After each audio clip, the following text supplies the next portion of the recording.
You know, the protagonist of this movie had to change her diet to raw chicken. Excuse me for a moment.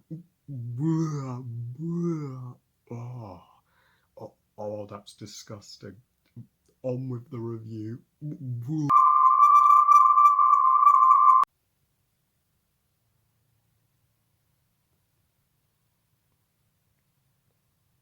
Thunder Force, directed by Ben Falcone, Melissa McCarthy's husband, and also the director of Tammy, and is the 2021 Netflix superhero comedy. So, Thunder Force tells the story of two best friends.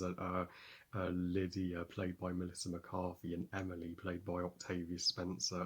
One is a character who didn't pay attention at school, and the other did actually study and do well with her life, and the two became unlikely friends at school, but since went their separate ways, and Lydia years later checks in on Emily, who has now become the most successful scientist in all of Chicago, with her own company and everything, and even a daughter of her own, and Lydia accidentally injects herself with one of Emily's inventions, giving her the ability of super strength, and Lydia uh, uh, injects herself with something to give her the power of invisibility.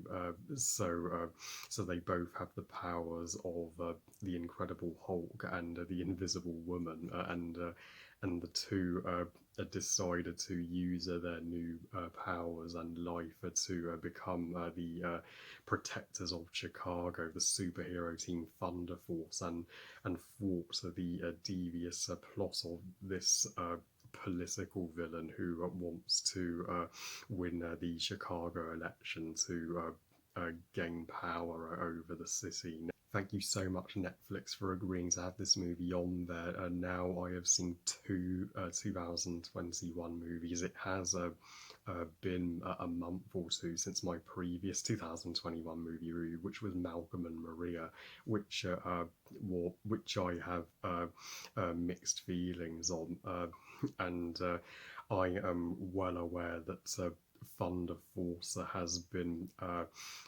totally savaged by critics and movie fans alike, calling it the biggest dumpster fire piece of trash of 2021.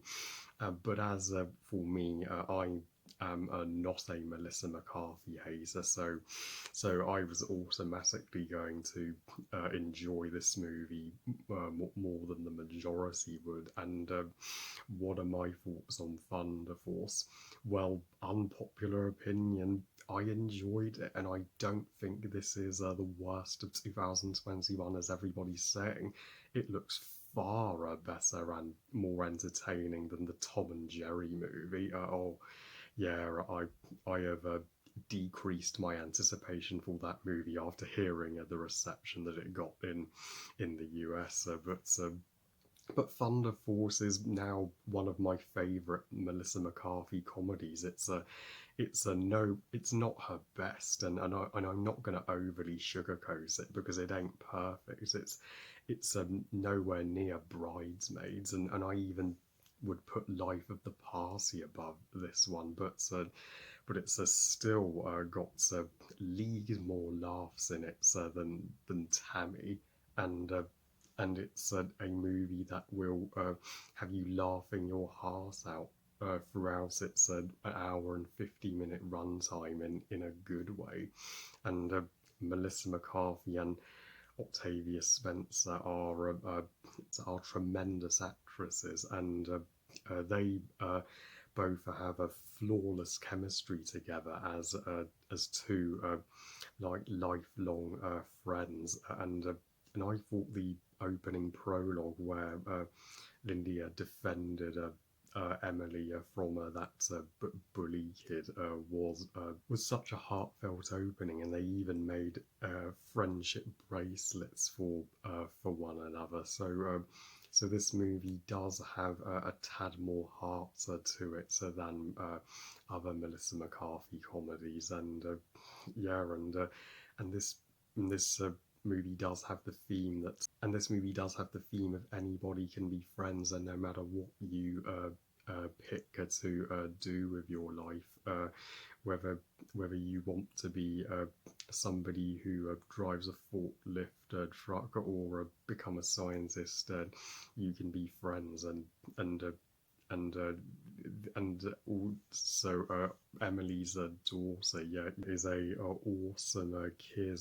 Sure, she is putting all of her life into studying to make her mother prouder, but she's also, a kid who longs for fun and escapism at the same time, which is what she gets to do when she meets Lydia. So throughout the movie, she tries to convince her mum to keep Lydia close to their family. She gets on perfectly with her, although I would have liked to have seen Emily's grandmother a little more in the movie, because she only gets 2 scenes in the entire film, and she is one of the in fact, she's the biggest motivation for Thunder Force 4 going out and fighting crime in Chicago, because sadly Emily's parents were both killed by crime. So the villains for me are a real mixed bag, but 2 of them are actually awesome. My favourite being the lady who can shoot blue lasers. And Jason Bathen's character is initially on the villain side, but he does grow to have a crush on Linda, which is what leads him to have a change of heart. So I did find his character pretty likable, and his pincers were such a terrific visual effects. I mean, people complain that this movie has a garbage and unrendered effects, and I'm like, seriously, just look at his pincers. And though the only villain I didn't care for was the political president wannabe villain with super strength. He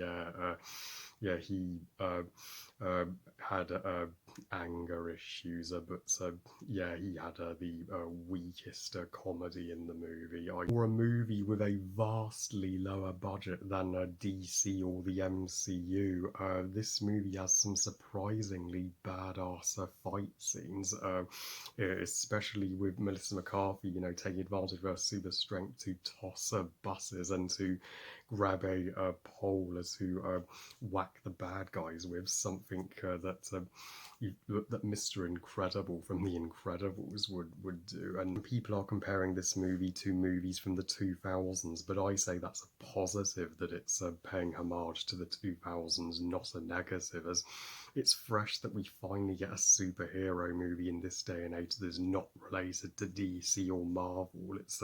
It's entirely original, and though the jokes don't always land. I mean, 50% of the humour has had me explosively laughing, but the other 50% fell kind of flat. I mean, the best jokes come from Melissa McCarthy and Octavia Spencer, especially in the training sequences when Linda is training to use her powers in Emily's facility. Yeah, and the training doesn't go on too long. They do get to the action quickly, though the worst jokes in the movie are Linda, being forced to eat raw chicken. Don't be encouraged to ever eat raw chicken because of this movie. It is full of salmonella and it is toxic, and also that's a dream sequence where that she has with Jason Bathen's character in the scene where they're saving this cashier's a store. That was totally random and halted, that action scene. And though I still enjoyed this movie way more than I didn't, as it's a superhero comedy with two actresses that I adore kicking ass. I mean, I mean, how could you not like that? I say so. So overall, Thunder Force could be retitled Thunder Fun because that's what it is. It's all out fun and all things funny, and maybe the most underrated Netflix movie out there. I say there are far worse Melissa McCarthy comedies. I mean, Ghostbusters 2016 is a million times worse than Thunder Force. I give Thunder Force 3 stars out of 5. Good movie. So yeah, two 2021 movies down, many more to go, and I've still yet to see a movie this year I haven't liked. So 2021's not off to a bad start thus far. Well, I love you guys. Thank you for watching. Hope you guys enjoyed this review. And what are your thoughts on Thunder Force? And what's your favourite Melissa McCarthy movie? Please comment and let me know. Please like this video and subscribe. And please follow me on Twitter and on Instagram. And I'll see you next time. And remember, movies are us. Bye, guys.